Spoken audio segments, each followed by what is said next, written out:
Sa kanluran ng Pilipinas matatagpuan ang isa sa pinakamayaman at hitik na katubigan ng Pilipinas, ang West Philippine Sea, kung saan lagpas sa 370,000 mangingisda ang umaasa sa biyaya mula sa karagatang ito. Ngunit sa mga nagdaang taon, naging mainit at mapeligro ang paglalayag sa mga katubigan ng West Philippine Sea dahil sa tensyon na direktang nakakaapekto sa ating mga bayaning mangingisda na nagdulot ng pagbaba ng produksyon mula sa rehiyong ito. Ilan sa mga probinsyang naapektuhan nito ay ang Batanes, Ilocos Norte, Ilocos Sur, Zambales, Pangasinan, Bataan, Batangas, Palawan at Occidental Mindoro.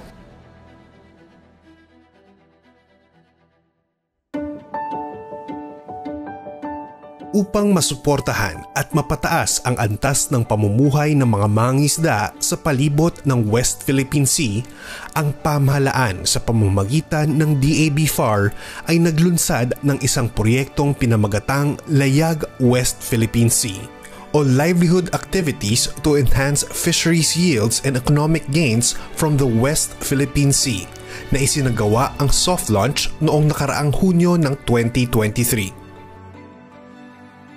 Isang pagpapatunay sa matibay na adhikain ng DAB-FAR na abutan ng tulong ang ating mga bayaning mangingisda na nangangailangan ng suporta.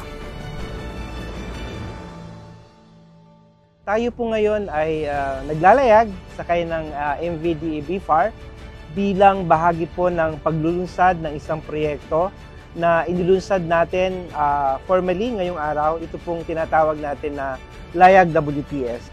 Ang layunin ng layag ay ayon sa direktiba ng ating Pangulo, ni Pangulong Bongbong Marcos Jr.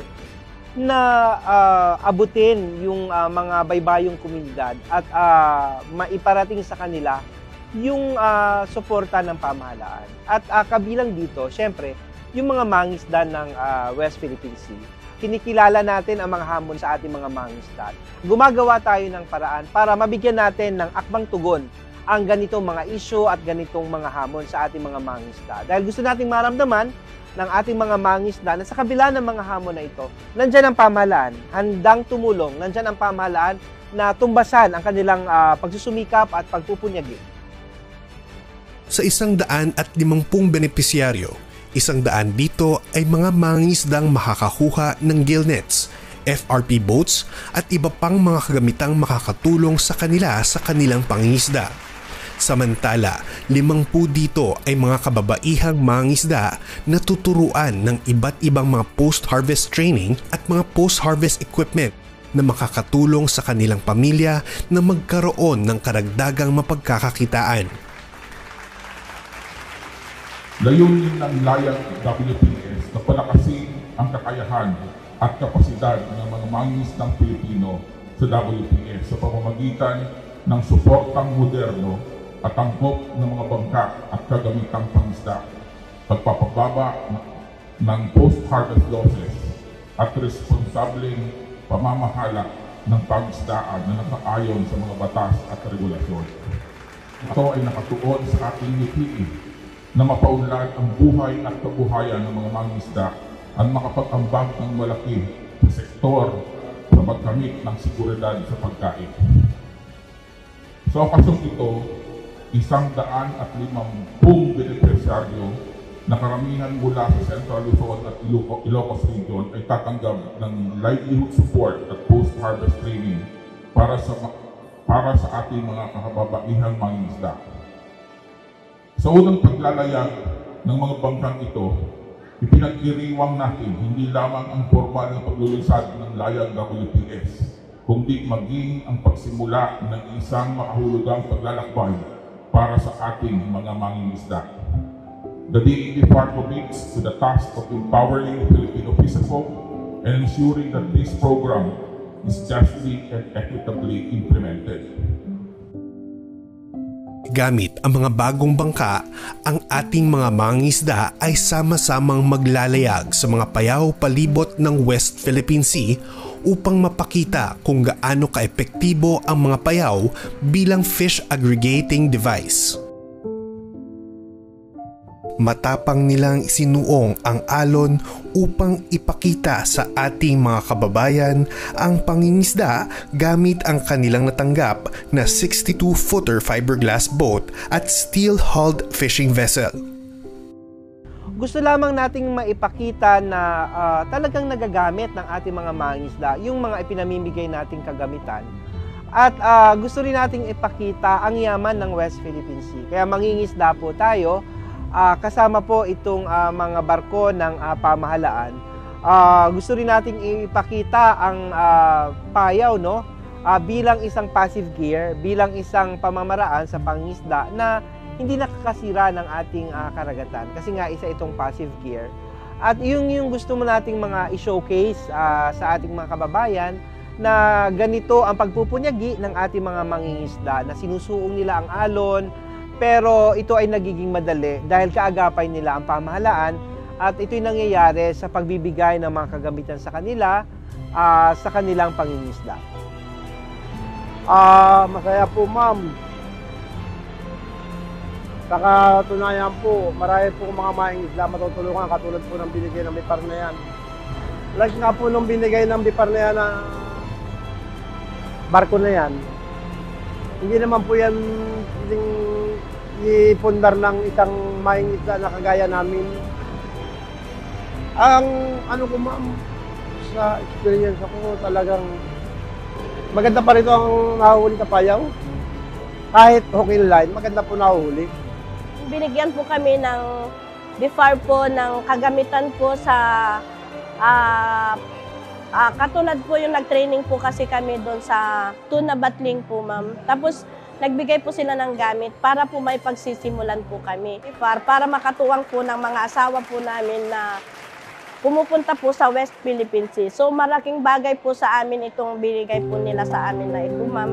Makakatulong po sa amin ito at makakatulong na rin po kami sa mga asawa namin po na pumupunta sa West Philippine Sea.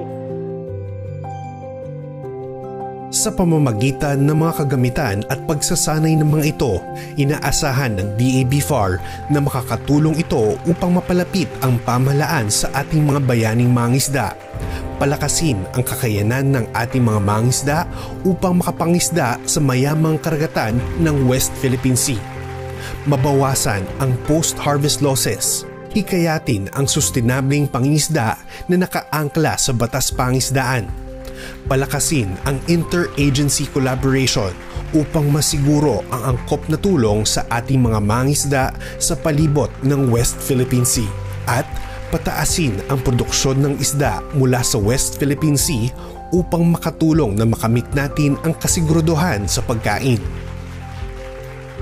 Patunay dito ang pagtaas ng produksyon noong 2023 mula sa West Philippine Sea ng 14.85% mula sa 175,784.73 metric tons noong 2022. Nagtala ang West Philippine Sea ng 201,894.49 metric tons noong nakaraang 2023.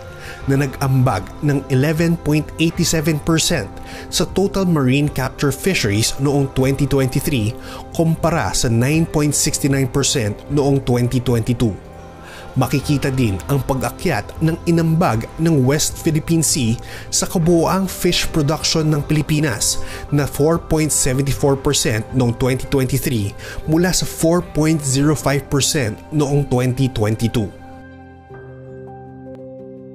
Bukod rito, ang DA-BFAR din ay naglagak ng 1.8 billion pesos para sa pagpapaigting ng monitoring, control, and surveillance o MCS activities gaya ng pagdadagdag ng MCS boats sa West Philippine Sea na magpapadali ng pagpapadala ng tulong sa panahon ng kalamidad at pagsasagawa ng iba pang mga multi-purpose mission at pagsisiguro ng likas kayang pangangasiwa ng pangisdaan at yamang tubig sa West Philippine Sea.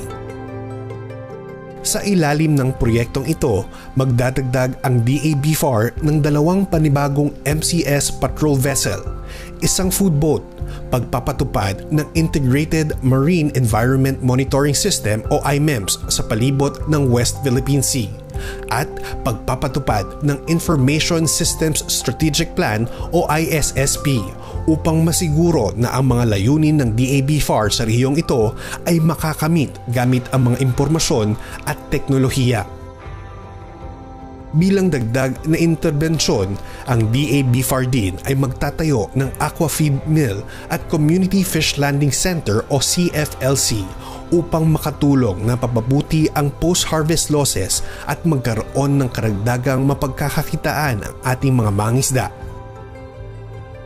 Ipapatupad din ang Development of Salt Industry Project o DSIP sa mga rehiyong bahagi ng West Philippine Sea na makakatulong na maiangat ang industriya ng pag-aasin sa Pilipinas habang nabibigyan ng karagdagang mapagkakakitaan ang mga mangingisda sa West Philippine Sea. It is my ardent hope that the livelihood inputs that will be awarded today to over 100 fisher folks become an instrument for an abundant and sustainable fish catch within the West Philippine Sea. At ito ay isang livelihood involvement with a vision of uplifting the socio-economic status of every fisher folks and their families. Kaya napaka-importante po kayo at napaka-importante maipagpatuloy nyo ang inyong pangingisda sa West Philippine Sea. Sa ating lokal na mga mangingisda, inaabot ko ang aking taus-pusong pasasalamat sa inyong pagsusumikap na iangat hindi lamang ang inyong kabuhayan, kundi pati na rin ang antas ng seguridad sa pagkain sa ating bansa. Kayo po ay nagsisilbing haligi sa pagtatag ng ating blue economy o ang likas kayang paggamit ng mga yamang katubigan para sa pagpapalago ng ating ekonomiya at maging sa pangangalaga ng sari-buhay at ekosistema ng ating mga karagatan. Ang inyong lakas sa gitna ng mga pagsubok ay nagbibigay inspirasyon sa ating lahat na gumawa ng mga hakbang at programang susuporta at magpapatatag ng inyong kabuhayan. Isang karangalan para sa amin ang patuloy na maging kabalikat ninyo sa pagsulong ng industriya ng pangisdaan sa Pilipinas. Malayo na ang narating ng ating nagkakaisang lakas at lalo pa natin paiigtingin ang ating ugnayan hanggang makamit natin ang ating pangarap na isang matatag, likas kaya at progresibong industriya ng pangisdaan ng Pilipinas. Sa patuloy na pagbibigay ng suporta ng pamahalaan sa ating mga bayaning mga mangisda, masisiguro natin ang kinabukasan ng pangisdaan sa West Philippine Sea. Ang programang gaya ng Layag West Philippine Sea ay isang patunay sa pagtitika ng pamahalaan sa mandato nitong pangalagaan ng ating mamamayan at mangingisda at protektahan ang soberanya ng ating bansa. Itong West Philippine Sea po, dito po talaga ang pangisdaan na atin po ito. Kaya kailangan ipaglalaban po ng mga mangingisda ito po. Kasi ito po talaga yung pangunahin, dito po nangingisda ang mga mangingisdang Pilipino, atin ito. Kaya ipaglaban po natin ito. Habang buhay na kaming mangingisda sa WPS, ang yamang West Philippine Sea ay para sa Pilipino. Para sa mangingisda ng Pilipinas. Kabalikat ang ating mga bayaning mangingisda, patuloy ang paglalayag ng ating bansa upang makamit ang isang masagana, makakalikasan at mayaman na pangisdaang masasabing atin.